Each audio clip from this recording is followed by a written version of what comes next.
You are listening to the Beyond the High Road podcast with Shelby Milford, episode number 168. Hello, y'all. Okay, so I'm recording for the second time. I thought I was being all early to record and get everything done proactively. And the universe said no to me. Anyway, okay. So today, what I was gonna do, pardon my, if you're watching, you guys, you should see my busted nails right now. I've got like 5 nails on, 5 off, something like that. I was supposed to go to get them done now, but here I am. It's okay.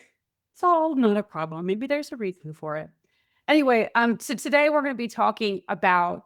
I was going to, for the next few episodes, I was going to name this the failure series, but I figured that not only 2 reasons why I didn't, and I haven't, is that like today's was going to be I failed as a parent and that kind of thinking and where that came from with you and why you're doing it. We are still going to talk about that, but I'm actually going to include some more stuff. So it's not just going to be about failure and how to get out of that mindset. Yes, it is, but also some other things. And also, I just wanted it to be a little bit more palatable because people see failure written. It just might be a little off-putting. So anyway, but that's basically what it's going to be about is the next few episodes. It's about moving from your current reality of stuckness, right? Dead end, like feeling like you've got no more moves to make to a new reality, an entirely new reality, and a reality that thus far you probably, if you're listening to this, you probably haven't even considered for yourself. You may have seen other people's realities like be a certain way and it seems great for them, but it feels impossible for you. Well, I'm going to show you, hopefully convince you that it's not impossible for you. All right. So today we're going to be talking about basically we don't always address it this way. I don't know that I ever have, but it's basically your shadow self, where that came from, where your not enough feelings came from, and then how to get over them, how to get over your current limiting beliefs and just what you think is possible for you and move to a different reality completely. Okay? And so I have a very short little spiel, and the rest of it is pretty much like written down, and the rest of it is just going to be off the cuff. So, what if I told you the you that's living the life of your dreams already exists? Like, even after alienation, even after all of the whatever's happened in your past, the highest version of you at the age that you are currently, and this time frame, this timeline, is already existing. It's already possible. It's there for you. It's in the bag. What if all that you have to do is align your now version of you with that version of you? Right now, if you feel stuck or that you have no moves to make, I want to lovingly tell you that you need to open up your horizons, broaden your horizons. The long, dark hallway that you see as your life right now, or the dead end, is only one reality. That reality is coming from what you created thus far in your past from the energy that you've emitted until today. So, whatever you came from, like as far as your family life, whatever happened back then, and whatever created your beliefs from back then, you're likely still operating on many of those. They were your foundation, however you were raised, whatever was possible for your parents, whatever was possible for the people around you. You likely are still living on somewhere in your subconscious today. That's what you're working from. And so, in order for you to shift your reality, like completely change it, if you don't like the results that are in your life today, even alienation, first, foremost, you have to take full accountability of all of your experiences in your current experience, too. Fully understanding that whatever has happened thus far, whatever the alienating parent has done, whatever your children have done, the boss you had 10 years ago, all of it, your experience of it was because of your energy. Yours. This is very good news. Because once you've gotten rid of the things that are dragging you down, not only do you feel better, but now you actually have the power to change it. It will come easy for you once you have done this preliminary work.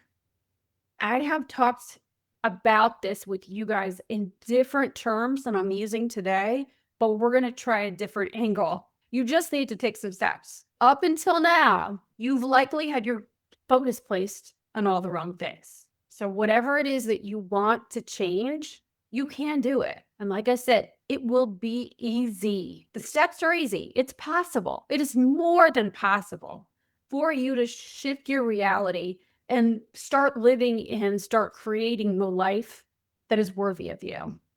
Okay. Even after alienation, I don't care what has happened or how impossible that you believe your life is right now. You absolutely can, if we're looking at this metaphysical quantum leap to a new reality, a more desirable reality, a more desirable you. Most of us have been until now, or throughout most of our lives, have been allowing the external to define us and provide our experience for us, determine how we show up in the world. So you cannot shift to another reality. It's impossible for you to shift to a better reality or a more evolved reality, any other reality, until you shift yourself. Okay. Your circumstances in your life will not change until you change. I mean, now, obviously, we know that somebody else can do something and it's a stroke of luck and things will feel good, kind of like winning the lottery. And then if you won the lottery and you didn't know how to manage money and you hadn't changed, like shifted with it, that's why you see lottery winners. I've used this example before. Lottery winners, the majority of them don't go and put their money away and know how to manage their money. So in a few years from the time that they won the lottery, they're broke again. Same thing with you and I. If we don't change, if we don't level up, we cannot experience a new reality for any set period of time. So your circumstances will not change until you do.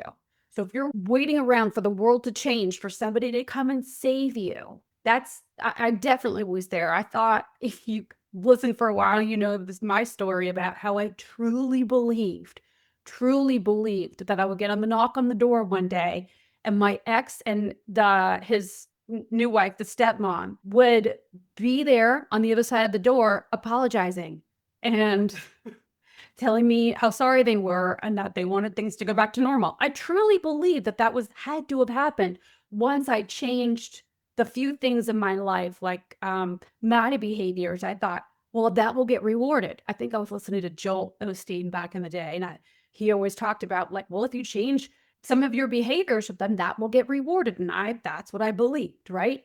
But I didn't realize that I actually had to dismantle pretty much my whole belief system and change my energy for me. And then my experience would be different, right? I just thought that if my circumstances changed, then everything would be fine. And then I could go back to being happy again. But if I look back, I don't know that I was ever fully happy. I don't even know if I knew what that was, except for maybe being like ignorance is bliss sort of thing. I was just bebopping through my life. And I believe, for me, you choose to believe what you want, that alienation and all the things that have happened throughout this whole journey, the negative things that happened were there to show me the areas that I needed to face and walk through, like move toward, so that I can become the version of me that I am today and moving forward, my continued involvement, right? That's what I believe. And you can choose to believe however you want.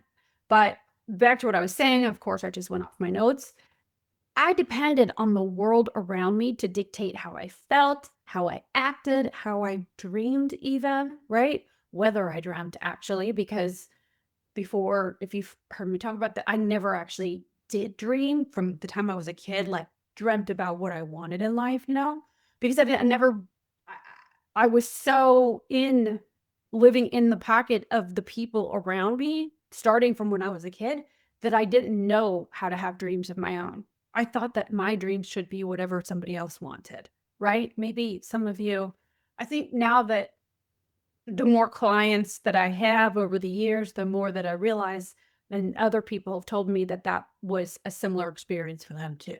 Many of us as alienated parents, it's sort of from childhood where we were parenting our parents, in some way, shape, or form. So maybe you didn't have your own dreams too. But anyway, I put my external circumstances on a pedestal, and I was a product of those circumstances, and I was a slave to those circumstances. Like, I thought that the things that happened in my life either happened because of luck or because I was acting good, like I was being a good girl or something when I was younger, or that those were the people, it was fate, and those were the people that were supposed to be in my life. But when the rug got pulled out of me and those circumstances weren't in my life anymore, then I felt really empty, you know? And so basically, I allowed the world, I was very reactionary, and I allowed the world to determine which way my ship sailed. You know how the alienating parent seems to always win? Things seem to just come to them without much effort. Many of them, anyway. I can't say all of them, but the parents that I hear from, it's always like the alienating parent is above the law. They always seem to win. Nobody seems to care what they're doing and how bad they've been. And no matter what, they're always winning, And everything comes with little effort for them.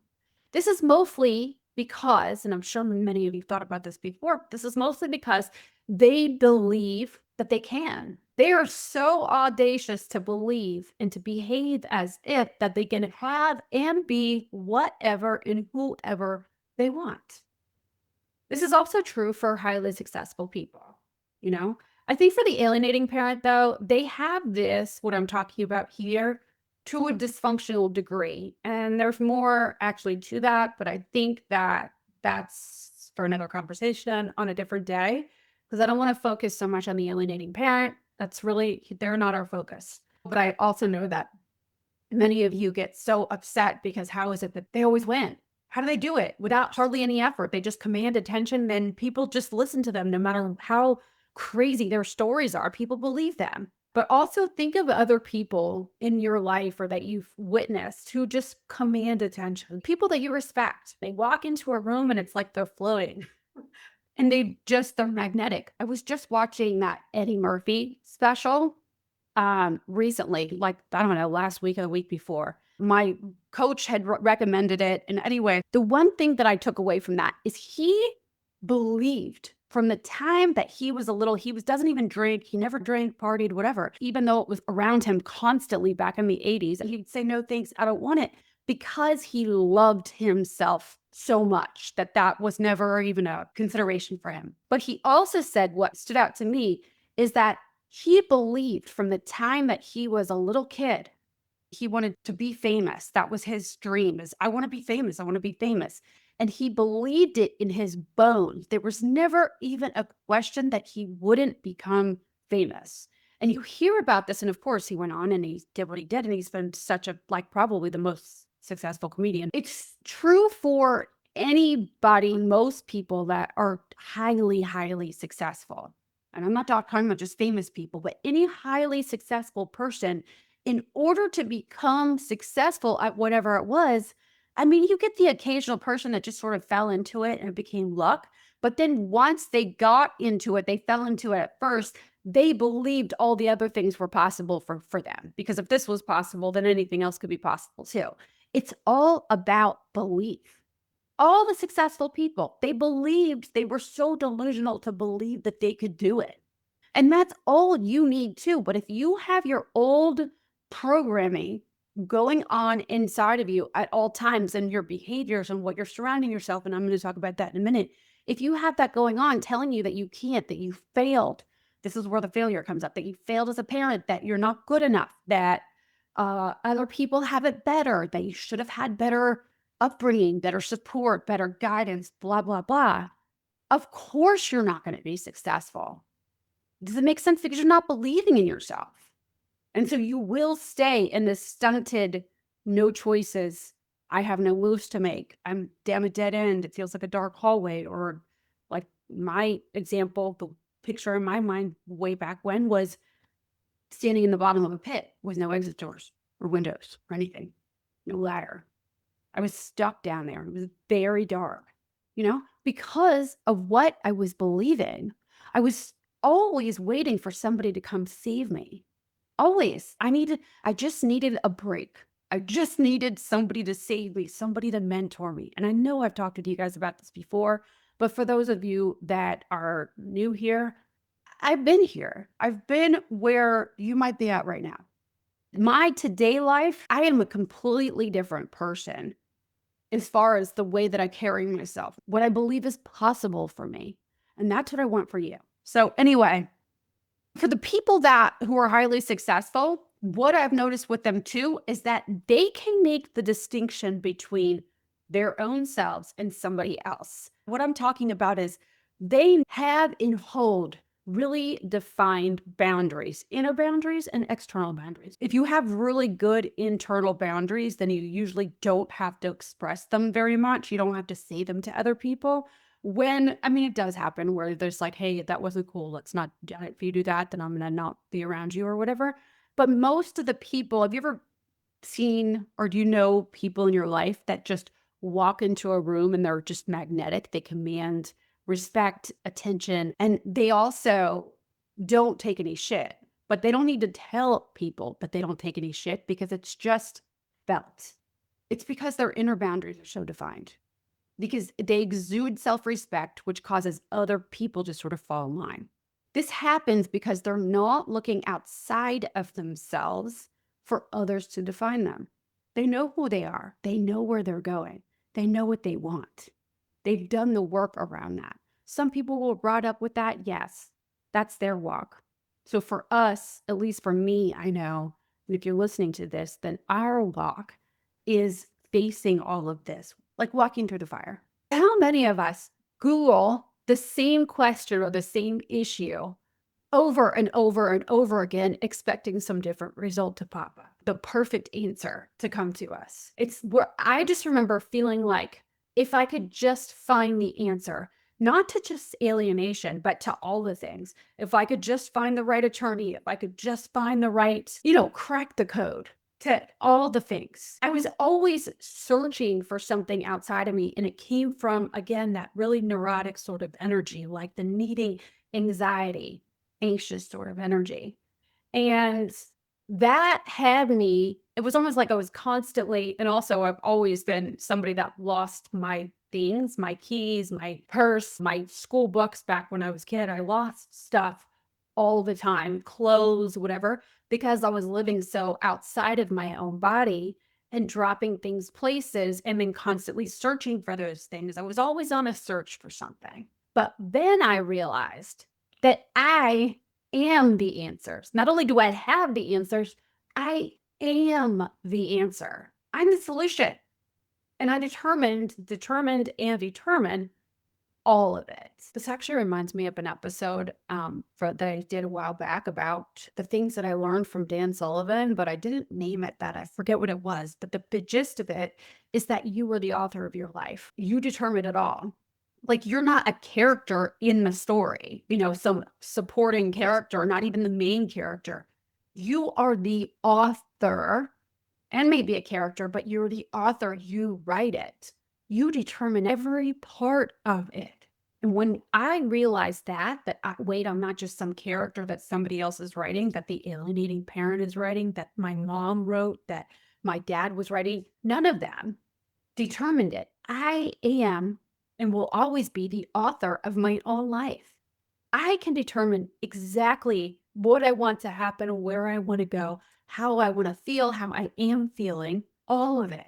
But first, in order for me to get there, I had to be okay with what was and be okay with who I was. So then the question always came up is, who am I? Who are you? Many people will say, I'm a mom. That's what I said. I'm a mom. I'm a mom. That's all I want to be. That's what made me happy. Sure. Okay. That's what made me happy before. And I'm not saying it won't make me happy for the rest of my life. Even now, I still love the fact that I'm a mom, but that's part of me. That is not all of me. And I used to say too that I'm a fitness professional. I teach classes. This is what I do. It's not who I am. Who are you? What lights you up? Many of us get stuck there. So let's talk about actually who you are. All of us are. 99% of you is your spirit, your essence, your energy. Okay? 99%. This is where flow states derive from. Like when you get if you're creative, I mean, all of us are creative because you are creators, but like if you've already been in your life an artist or something like that, or a writer, and you know that when you get going, things just start flowing, and sometimes you don't even know where the information or energy or stamina, all the things are coming from. This is coming from your spirit, the 99% of you. Also, when I ask you to become the watcher of you and get meta on yourself, this too is coming from your spirit, from the energy side of you, the 99% of you. Most of us don't use that 99% when we're living unconsciously, hardly ever. It's a rarity. This is where you have to get to. But because we've been looking for external things to define us, to fix us, to bring us answers, that part of you will get blocked. You've blocked your energies. This just reminded me, and this is off of my notes right now, but this just reminded me of a time back in Texas. I had acupuncture, and they were trying to clear some blocks, some energy blocks, and they did my ears.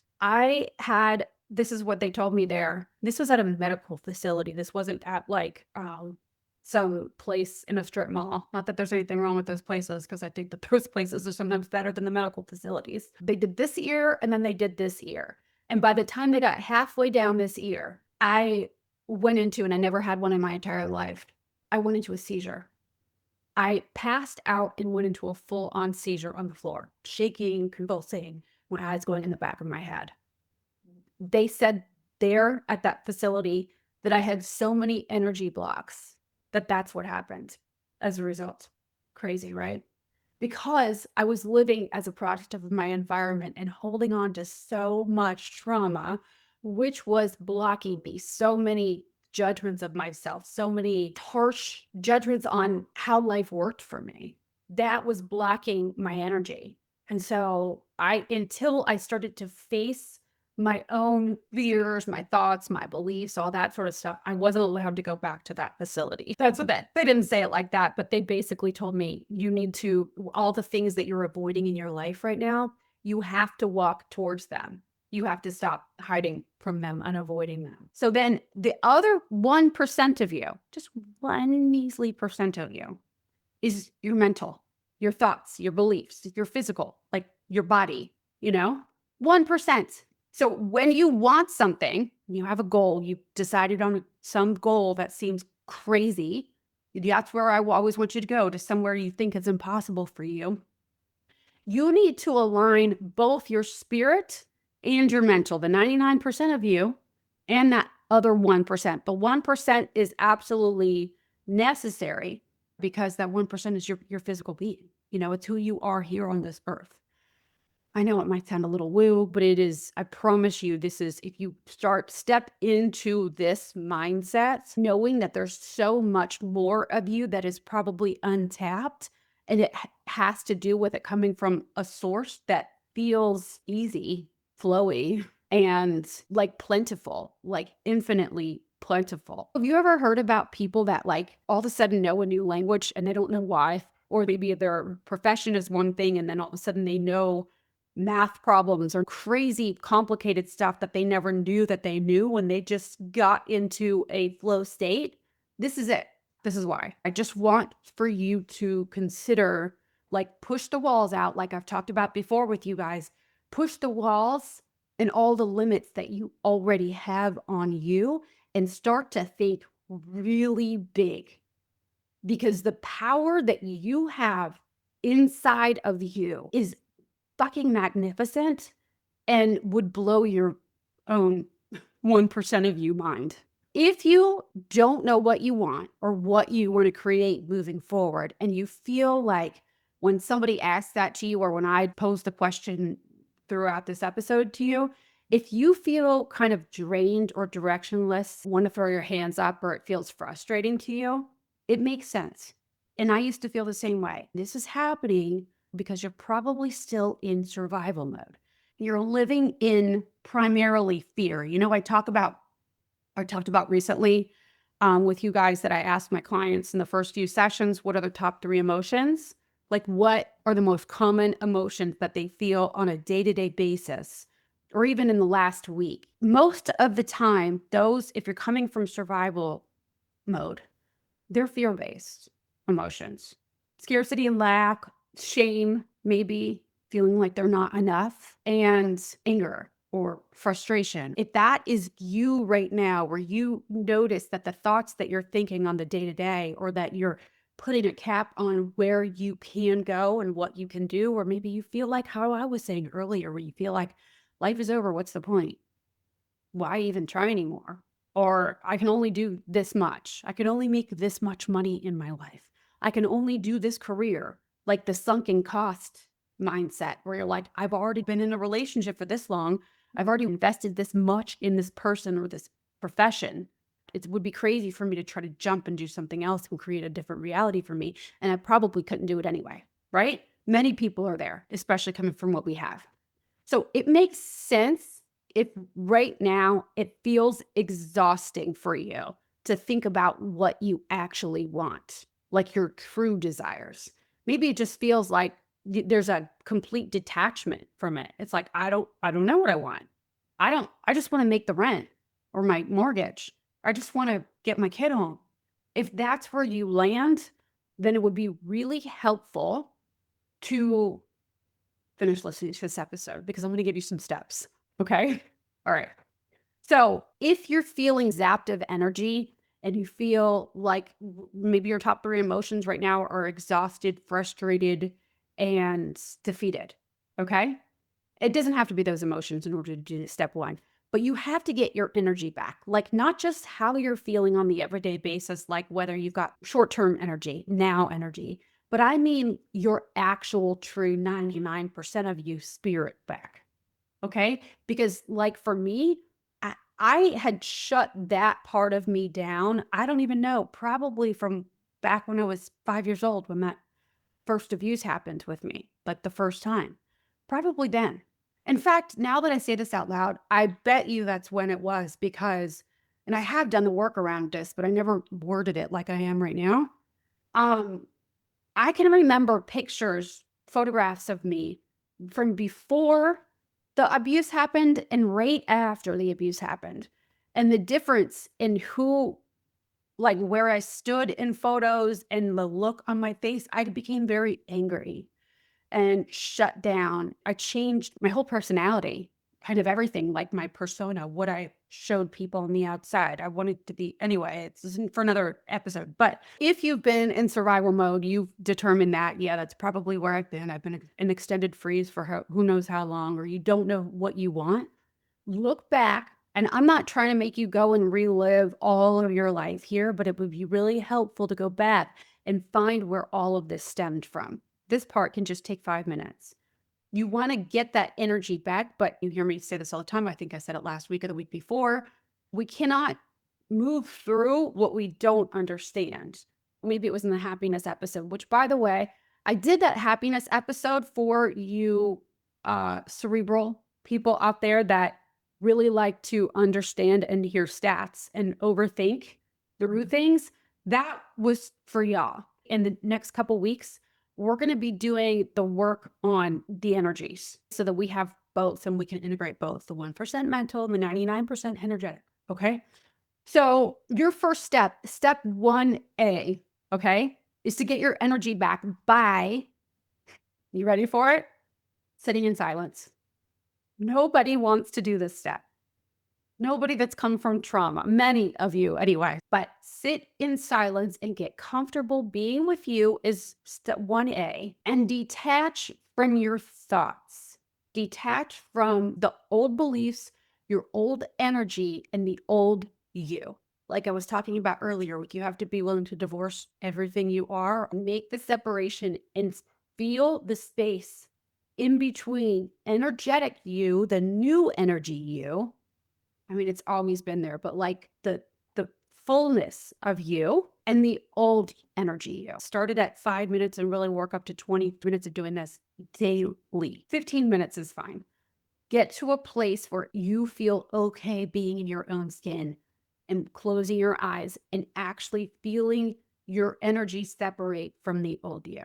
There's a great there's a technique and you can look it up. He's on YouTube. His name is Aaron. I think it's Aaron Doherty or Aaron Doughty. Look him up. He's actually Austin based, but he does, and this is not just his technique, but he's got so many videos on YouTube.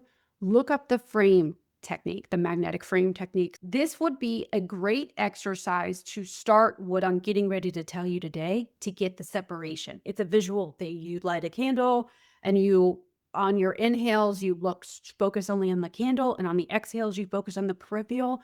The candle signifies oneness, like being with you, and then letting the peripheral be everybody else. Okay. But look his video up to get it done right so that I don't butcher it. That technique will help you to detach from your need to get validation from the world around you. Like if you're at the place where you feel like your kids or whoever else can solve your problems, they bring you the answers, they bring you the joy, they bring you all the things. If everybody else in your life would just fall in line and do those things and behave a certain way, then you could feel okay. Maybe you don't word it that way, but that's the idea. Then do this technique. It's a daily practice until you feel like you don't need anybody else's validation or that you need to people please throughout your life. Once you're there and you truly have that embodiment in your own self and you can feel the separation, then you can move forward. At the same time, so 1B step is to detox from your own environment. So start it for a week. For 1 week, move social media out of the picture. These are just options for you. Whatever it is that you do on a regular, like what are you putting into this brain, this temple of your body and of your mind? Because currently the thoughts and beliefs that you have gotten you this far. And if you're listening to this episode or even this podcast, then it's likely that you want to get somewhere else, right? We had alienation happen. We had all these things. That was the old energy. We were attracted to people that carried our energy for us or our security for us. And so now you doing that, you feeling fully confident, capable, and unstoppable, we have to remove all of the things that have made up who we are, your own algorithm of life. Okay? So whether it's social media, your friends who you speak to, what you watch on TV or stream on Netflix or whatever, what pops up for you on YouTube, even what you've clicked on before. And so I've told clients it can be helpful to just start a whole new account on whatever social media, if you must be on social media. I've told you guys, I've been on a really long hiatus break away from social media, like months, and it's been freaking glorious. And I need to get back for my work for business, but gosh, it feels so good because I value my time and my space and my own generating ideas and all the things. It's so great. It's such a relief. Anyway, that's just for me. You don't have to love not being on it, but if you want to get back on, then make a new account and start clicking on things or information that you respect. So like the new you, the person that wants all the big things and create all the amazing results that feel impossible to you now. You got to surround yourself with ideas and people and things that support that. And right now, currently, whatever you're surrounding yourself with likely is holding you back, reinforcing the limiting beliefs in your views on what you think is possible for you coming from alienation, especially. And I talked about this just the other day about doom scrolling, the other week anyway. It pollutes our minds. It's a cancer in a way. Once you step away from it, it's like when you stop drinking or you stop eating bad food or whatever, Once you step away from it, though it feels hard at first, when you look back, you're like, why didn't I quit sooner? Like, what was I holding on to? It's the same exact thing here. So it's doing an audit on your algorithm of life, what you're listening to, the kind of music you're listening to, too. Okay, I've beat it in. I know that you guys get my point, but you want to take at least start with a week and extract all the things in your life that make up your day and do new things. Create a new schedule. That way it'll make it much easier for you to detach from your old thoughts, from your old beliefs and your old energy. Okay? During that time, get good at being okay with what you currently have. And I know I was also just talking about this. All of that was setting us up for today. It was the Thanksgiving episode. Get good with what you have at current. Like, it's all okay, because that was coming from the old energy, but now we're stepping into a new energy, and these results are just temporary. It is what it is, right? We have to be okay with that in order to create new. Because if there's any resistance in your current life, like the way that you're thinking about your current life, it's going to keep you in the old energy. Okay. So allow what is to be at current. If you do not do this step first, you will not be clear on what you want. Okay. You have to create safety in your world and get out of fight or flight or freeze mode in order to ground your new energy and your new you in today with new thoughts, new beliefs, new behaviors. So during your meditation, your mantra, and actually throughout your whole day, can be something like, and make it yours, my responsibility is me and me alone. Everything else is not mine. It's not mine to change. It's not mine to control. It's not mine to handle. Okay? So my responsibility is me and me alone. That is all. Now, I understand if you have other kids, that's fine. You tend to your kids. I'm not saying to vacate your life, but vacate the way that you went about being in your life until now, right? Zip out of that seat and let that go. Imagine during your meditations, you doing the zip out and stepping out of and having like you're picturing you, imagine that being a ball of light. And then eventually what you'll do is then step into the new energy and the new you, like the desired self you, the one who has the goals and who is living the life that you really truly want to cultivate, create for yourself. Then you'll go into that. But right now, if you don't know what you want, then start with this, stepping out your energy. It's just you. You're this radiant ball of light. Okay. So once you've done this for a while, and you can really get a clear picture of you being separate from your old self, now you should start to be feeling safe in your everyday world. This could take a week. This could take 3 weeks. This could take 3 months. It really just depends on how dedicated you are to this practice, and everybody is different. And depending on how much you're still holding on to, it might take longer. It is what it is. Okay. I wouldn't be so concerned about rushing through this, because that will also not get you the lasting results that you want. You really want to do this from the inside out, because once you divorce that old self, it's going to be everything else is going to flow from there. Okay. Everything else is, I mean, I had difficulties and, everyday life challenges, but things will start to fall into place for you much easier than you feeling like you have to find the right key or the right puzzle piece to make everything fit together. It feels like you have to control the world. At this point, it's not going to feel like that once you do this work. Okay. So now that you're feeling safe and you feel like you're in control and you're embodying your own self, like your energy is regulated and you feel back to being you, and the world isn't out to get you, and you're not so concerned about living in the head of your kids or you're the alienator.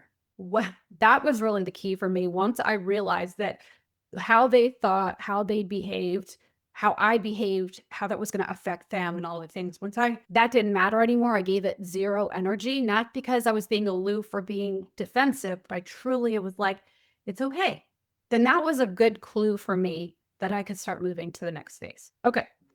So once you're there, you're going to still be meditating every day or just get quiet time. You don't have to go on meditating. You're going to have other things come up, right? This is when you start to do work on you and you're getting somewhere. I think I talked about this last week and a week before. That's when other stuff starts coming up. The stuff that's been tucked away behind back in the deep corners of your body, you know? It's true that you hold trauma physically, right? We have somatic symptoms because we store trauma in areas. And so once you create a safe enough environment, you've cleared some of the other stuff, more stuff is going to keep popping up for you. And this is good. One of my clients was texting me last night. She was saying everything was fine. I was doing so well. And we had, in our sessions, she was doing great. She was smooth sailing. And then yesterday, she sat down to write some Christmas cards to her kids. I used this client for an example. I've used her like 3 times, 4 times now in the episodes, but I don't know why. Sometimes, I do that sometimes, where I'll get on the kick of using one client's examples. Anyway, but she sat down to write a Christmas card to her kids, and all of a sudden, all these emotions. And then she felt like, in her words, that she was spinning out of control again, and she was going, down a spiral, and she felt like she was regressing. And now all these emotions are coming out, and fuck, what do I do? Sort of in a victim-based space. But I told her, just as I'm going to tell you the same thing, if this is happening with you, and once you do this work, once you clear whatever might have been going on for you, like that surface, more stuff will start to come up. Little pesky things will come up, or big emotions. This is good news. This means that you've now become ready, and other stuff will come up. Okay. Or maybe a lot of times too, if there's childhood trauma that you still have that's been unresolved, you might start to notice that situations will come into your life right when you think you're in the clear, and quote unquote trigger you again or set you off. And you're like, fuck, everything was fine. And now, boom, this happens. It's not doing that, or life isn't handing that to you because you're off track, or because life's just shit for you. See, this is what I thought. I knew it. This is always what happens. I get going on a roll, and then bam, something comes and pulls the rug out from underneath me.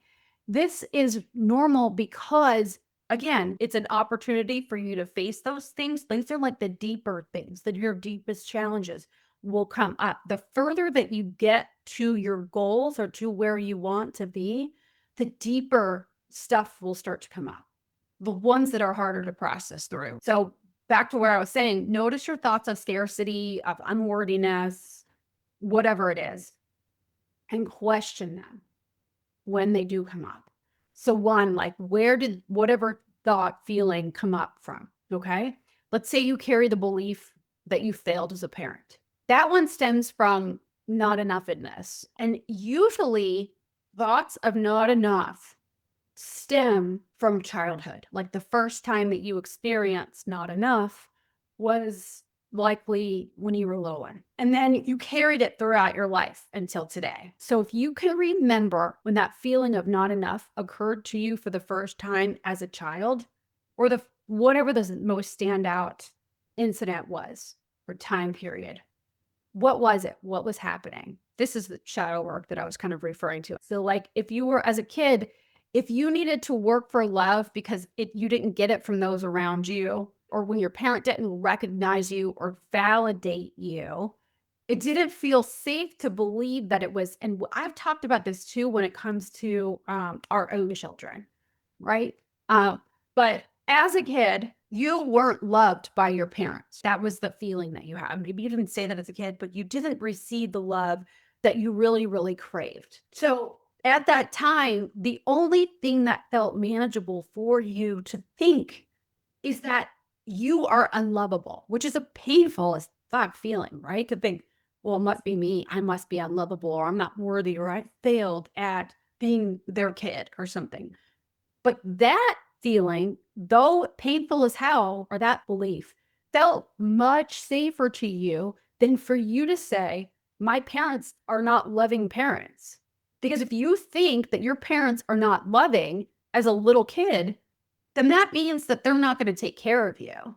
And then where would you be? You would be left to your own devices. And as a 5, 6-year-old kid, or however old you are, that's death. And so between death and the problem being you, of course, you're going to pick the lesser of the evils.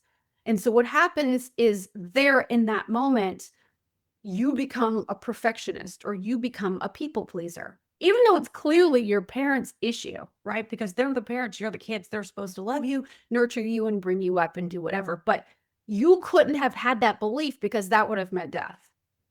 So you right there, a people pleaser, perfectionist, whatever is born. If you're older and it's the first time that you get this feeling like your parents stop paying you attention, maybe somebody passed away in the family and our attention went over to the persons who passed away, right? They're grieving or whatever.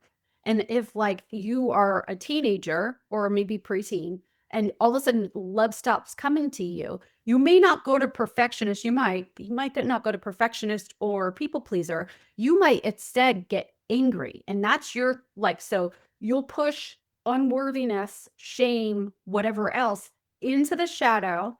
And then you'll create, our bodies do this, we'll create another emotion, a protector emotion, like the knight in shining armor emotion, to cover up the shame, the unworthiness, the whatever, right? And that emotion might be resentment, anger, defensiveness, whatever. Okay. And so if you avoidance is another one. So if you avoid, you're an avoidantly attached person, then this might be what has happened with you. And now I'm getting all into the weeds about attachment styles and shadow work, but I did want to touch on it because it's really helpful. Information is power, right? Knowledge is power. And in order for us, I just said this, in order for us to get a handle on something and make changes, we have to understand it before we can make those changes, before we can move through it. So it would be really helpful if you've done this work, you're doing the meditating, you're doing your everyday, and you're trying to now ground yourself. And now you're finding the separation, but all these little thoughts or feelings are coming up for you. Go back. You don't have to spend much time on this. This can be a 5-minute exercise. I know I'm making it long, but it doesn't have to be long. You want to go back and do some exploring on where that thought, emotion, belief came up for you first, or the first time you can remember it. Gain some understanding around how you developed it. So let's go back to, parents didn't show love to you at some point, and let's say your knight in shining armor emotion was perfectionism, people pleasing too. That was your go-to from that point likely on whenever you felt a risk of not being loved or not being worthy. You went to perfectionism. So then you went outward and started directing your compass then got stuck in the environment around you. Okay. Oh, well, I'll look to them. Maybe they'll give me love, or they'll do this. If I do the right thing, if I act the right way, if I bake all the cookies, if I, whatever it is, if I do things the way that they like them, then maybe I'll be loved. You want to find that. If you're still doing it today, notice how it shows up in your everyday life when perfectionism, people pleasing, whatever your protector emotion or behavior, belief is. Then you explain to yourself, okay, that was when I was a kid. That doesn't need to be true for me today. And so once you make that distinction, okay, this makes sense why I did it back then. It was the safest option for me back then. And it worked all the way up until however long, but it's not working for me anymore. And now it's just causing me more shame. Now I don't need anybody to protect me the way that I once did because I'm a grown person. I can face any emotion. This is for you. I can face any emotion that I have these days because I know that I'm the curator, the creator of my experience moving forward. And the sooner that I face whatever it is that I've been avoiding or resisting up until now, the sooner I get to creating the life of my dreams. Okay. Not that it's a rush, because you don't want to rush through this, but it can be done within a matter of under a year, way under a year. But depending on you and how much you've been avoiding or resisting thus far, it could take anywhere from this whole process could take anywhere from 6 months, maybe a year at most. Your life can be unrecognizable. Like if you're coaching with me one-on-one, I tell my clients all the time, we do all of this work throughout our sessions, talking the way that we my method, in 6 months, your life can look unrecognizable if you apply yourself during our time together. If you're willing to face all the challenges that are holding you back. Okay. If you're willing to let go of the old energy you and move into the fullness of you that you want to create. So when you find the experience or the behaviors that you're holding on to in order to avoid the other emotions, the shadow emotions, the shadow self, this is what you ask yourself. And in fact, what you can use also as a second mantra. So this may have been true for me before, but not anymore. It rhymes, so it's easy to sort of flowy as a mantra. This may have been true before, but it's not true anymore. And then you want to ask, how is it not true for me anymore? How is it in a different reality, in the reality that I am creating? How is this not true for me anymore? How do I want it to not be true for me anymore? What do I want to believe instead? This is when you can start to get into, and this will take some practice, sitting still with you, right? And detaching from your old self.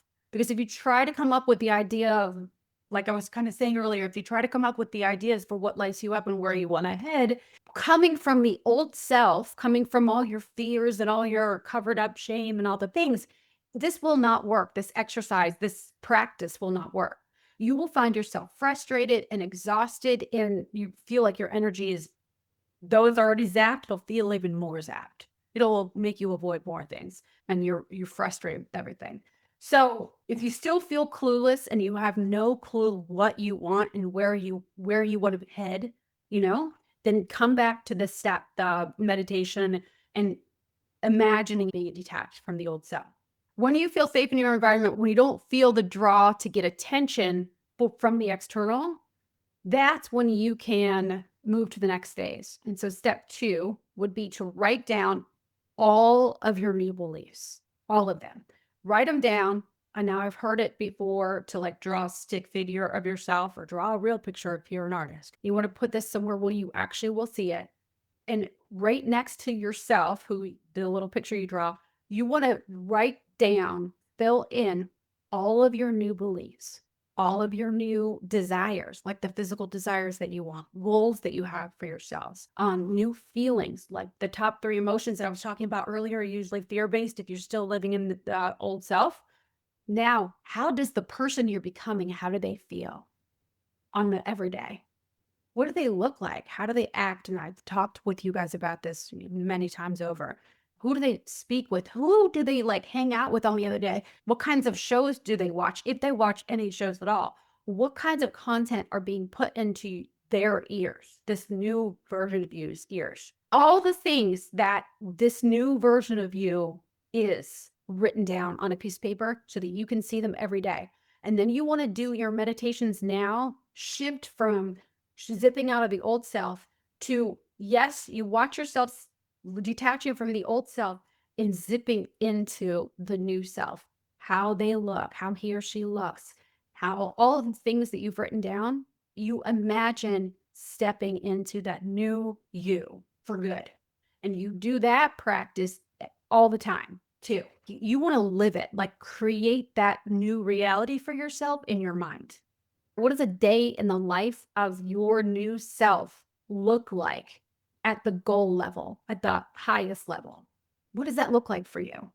And really imagine, like, get very crystal clear on what you look like living that life. That's the you that you need to tap into in order to even fathom what it is that you want. Because if you go and you ask yourself what you want and you're still coming up with these surface things or like these ideas that still feel old and needy, then that's when you have to go back to step 1, ABC, continue it until you're ready to you feel inspired by the new creative you, unstoppable you that can get anything he or she wants. Anything. You can create anything you want. The reality that you see for yourself is truly only a sliver, only a partial. It's like wearing blinders on and trying to see through some sort of crack there in the middle of the night. The reality that you're living now, the reality that you can be living and you can jump to within a matter of 6 months, really. a year. Like I said, time shouldn't be a concern right now, but you can do that within a very short, relatively short period of time and create a you that you feel is impossible right now by doing these steps. I promise you. I've done it. I've done it. So you can too. And then that you, this is the last thing we'll say, that you won't have the problems, the quality of problems that you have right now. The quality of problems, I'm betting, I'm not telling you what your problems are, but the quality of problems that you probably have right now are low quality problems. You want to be able to create high quality problems, meaning they're problems that you want to solve. Okay? You want to get to a space where the problems that you're creating for yourself, you're cultivating for yourselves, are ones that like get you to the next level, and it feels amazing to solve those problems because they're not problems that are steering you. They're problems that you're creating for yourself. Those are high quality problems that doing this work will help you to provide for yourself. Okay? So that's what I think I have for you. If you want to stop feeling the self-hate or the I failed as a parent, I failed at life, my life is over, there's nothing left for me, that's impossible. All of those kinds of thoughts or feelings, or like maybe you don't even notice it in your thoughts, but you see it in the results in your life. The easiest way to tell if this is something that you should, if you will, do for you is look at your current results in your life. And do you like those results? And if you don't like the current status of your life, then do this. And I promise you, if you are diligent about it, if you do the 15 minutes a day, that work alone of being able to sit with you and then seeing the separation between the old you that needed other people, your kids, your spouse, your friends, the world, to do things to make it easier on you, if you can separate yourself from that version and not need anything, knowing that you are all powerful because you truly are, you can change your destiny if you want. All you have to do is decide. It's just taking these steps. Spend the 15 minutes a day. Get the distance between the old version of you and step into the new version of you. If you feel like that you have a problem creating boundaries, or you're a people pleaser, or all the things, doing this work and also the work of Aaron Doughty's framework, it will change your life. Okay? All right. I'll see you guys next week. Thanks so much for listening today. If you like what you're hearing and you'd like to hear more, please make sure to click subscribe wherever you're listening or watching. Also, for bite-sized clips and tips, be sure to find me on TikTok or Instagram. See you next week.